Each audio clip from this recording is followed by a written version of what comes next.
Hey everyone, welcome back to Chicago Reacts, your favorite channel on YouTube. I'm Zach, an actor here in Chicago, and as always, I'm joined by the ever brilliant, the always talented, the one, the only.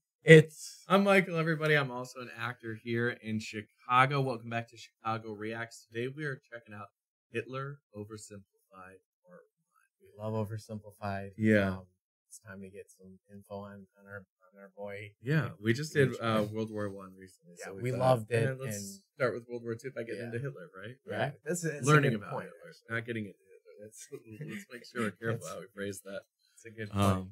Check out the description for links to our other channels, our Twitch channel, and Michael has personal links for IMDb and Instagram and all that stuff. Yeah. All right. With that said, let's get into it, shall we?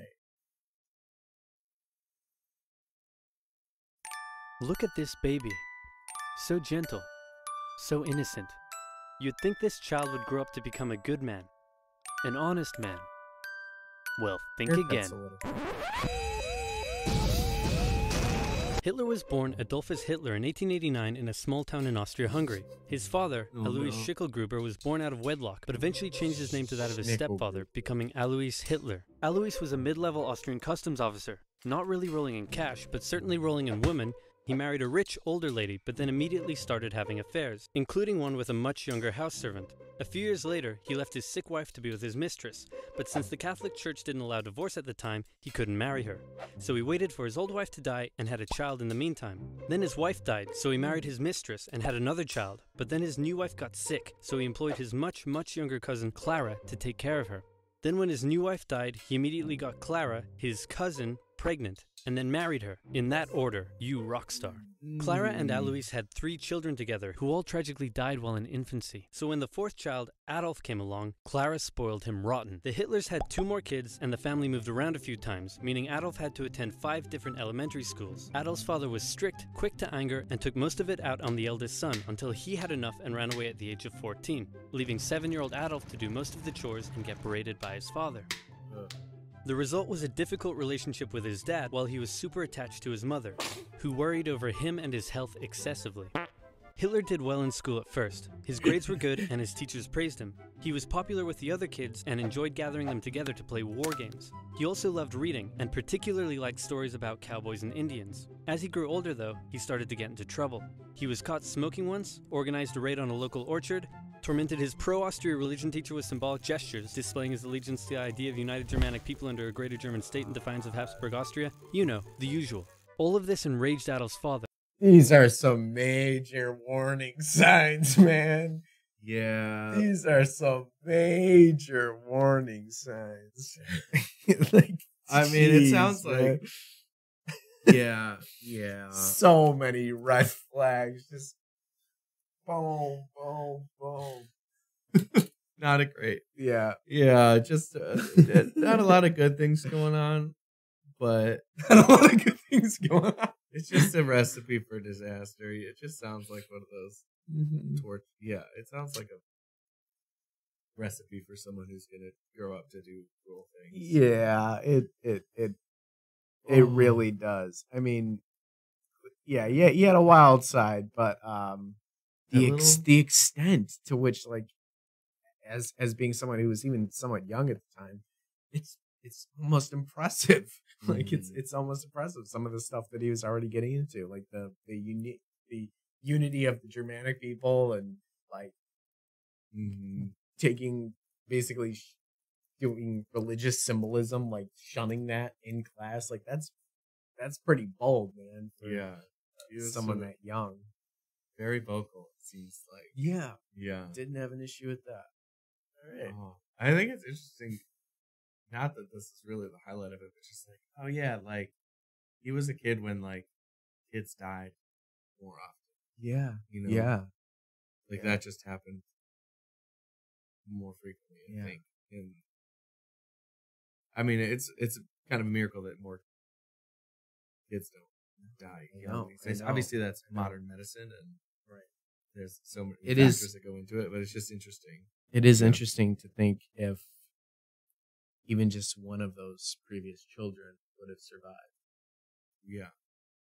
Yeah, that butterfly effect of like, or I feel like that's sort of the quintessential. If you could go back in time, wouldn't you go and kill baby Hitler? It's like, or maybe like just to die, like send him to some other nicer place. Yeah, clearly the father wasn't the greatest individual. Yeah, because I didn't realize that Hitler was the child of a man and his cousin. Yeah, they don't talk about that. They don't. He didn't really include that. Wonder why. I wonder why. The area of Austria-Hungary that Hitler lived in was once part of the German Confederation, and many of the people who lived there considered themselves to be German. Adolf tended to just go against whatever his father said, and since his father was an Austrian public official, Hitler got big into German nationalism. This enraged Adolf's father, who punished him severely. Around this time, a family tragedy struck. His 6-year-old brother, whom he loved a lot, died of measles when Adolf was 10, and was buried in the cemetery just across from their home. Around this time, neighbors reported a change in the young boy. Strange behaviors such as talking to trees and staying up late staring at the stars from the cemetery walls. He lost interest in religion, and his school grades started to decline, which enraged his father, who punished him severely. It also didn't help that he had just entered high school, and the cool city boys treated him like a rural peasant. He had to repeat a grade and had little interest in most school subjects, instead spending his time reading and drawing, which he was quite good at. One day his father said, "Son, someday you'll be a big balls public official like me." And Adolf replied, "No, father, I'm going to become an artist and soar high above the clouds with the eagles." This enraged his father, but by this time he was an old-ass man, so he just sort of... About, like, he went to art school. Yeah, him having a more artistic side. And yeah, I mean, it's just what a great father. What an awesome father. Like, wow. Last If act. you can't detect our sarcasm, yeah. maybe turn Let's the make video that off. absolutely maybe obvious. turn the video off. Evil begets evil. Is that what we're learning? Yeah, nature / we should have school lunch programs and support young educators. Maybe. Just thoughts. Maybe. Just some thoughts I have. sort of let it go, and then died of a lung hemorrhage. Hitler just about passed his final semester and celebrated in the typical way by getting blackout drunk and wiping his ass with a certificate. However, he didn't take the overall final school exam, instead just dropping out. The now 16-year-old boy was unemployed, without much purpose in life, and for the next 3 years he stayed that way. He spent most of his time at the opera with his only friend, August Kubizek. Kubizek later wrote his memories of the young Hitler and said he was passionately interested in many things, felt he was in many ways better than others his age, was quick to anger just like his father, and an incredible speaker once he was ranting. When he was 18, he said a very sad goodbye to his mother and went to Vienna to take the entrance exam for art school. He failed. Soon after, he had to return home. His mother was sick and her health was rapidly deteriorating. Hitler stayed by her side, and when she eventually died, the family doctor said he had never seen someone so overwhelmed with grief as Hitler was. Then Hitler returned to Vienna, still hoping to find a career in the arts, but he never did. Instead, without parental support, Hitler ended up on the streets. Now in his early 20s, he spent a few rough years living in and out of homeless shelters, making what little he could from selling postcards he painted. It's hard to pinpoint exactly when and how Hitler's extreme ideological beliefs formed, but his time in Vienna would have certainly played a role. Anti-Semitism was widespread in the city. The mayor, whom Hitler supported, was an outspoken anti-Semite. There were many right-wing anti-Semitic newsletters, which Hitler took a keen interest in. He bought into the conspiracy theories and became a firm believer in the idea that there are many races in constant struggle with one another, the purest of which were the German Aryan people, and the worst of which, he believed, were Jews. Since Austria-Hungary was a multi-ethnic empire full of lesser races, Hitler wasn't a fan. So when he was 24, he moved to Munich in Germany to avoid doing military service, and for one more year he was a drifter on the streets, until something huge happened. In 1914, long-standing tensions in Europe erupted into the First World War. Crowds across Europe celebrated the news. Within days, Hitler volunteered for the German army. The war gave him a purpose in life. His fellow soldiers gave him friendship and brotherhood. Despite the horrors of war, Hitler considered it to be the best time of his life. He was reportedly a brave soldier and was awarded the Iron Cross, first class. He was also very lucky and had many close encounters with death. His luck ran out in 1916, however, when an artillery shell injured his leg. He went back to Germany to recover and was outraged to find a general apathetic anti-war attitude among the exhausted and hungry German populace. With the war turning against Germany, he returned to the front lines, but was temporarily blinded by a British gas attack in 1918. A month later, still recovering in hospital, Hitler learned of Germany's defeat and surrender. The terms of the peace treaty were tough on Germany. It had to pay a lot of money and lose a lot of soldiers. These conditions weakened Germany and humiliated the German people. Europe's borders changed after the war too.